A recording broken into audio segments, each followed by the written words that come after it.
Hi friends, நாம இனிமேல் இந்த மிபுதயாஞ்சல் சேனல்ல கதை கேட்க ஆரம்பிக்கலாமா? இந்த கதை என்னோட கற்பனையால நானே எழுதின என்னோட சொந்த கதை. இதுல ஏதாச்சும் நிறைய குறை இருந்தா கமெண்ட் செக்ஷன்ல சொல்லுங்க, நான் மாத்திக்கிறேன்.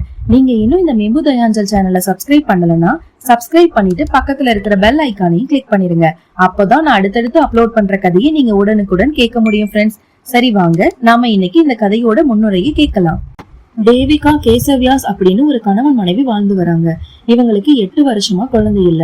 இந்த கதையில இவங்களுக்கு குழந்தை பிறந்ததா இல்லையா, அப்படி குழந்தை பிறந்திருந்தா அந்த குழந்தையால என்னென்ன நடந்தது, அந்த குழந்தை வளர்ந்த பிறகு என்னென்ன நடக்க போகுதுன்னு, மற்றும் இந்த கதை ஒரு காதல் நிறைந்த காவியமா இருக்க போகுதா இல்லனா பழிவாங்கும் படலமா இருக்க போகுதான்னு பின்வருமாறு டெய்லி எபிசோடா இரவு 8 மணிக்கு நாம கதையாக கேட்கலாம்.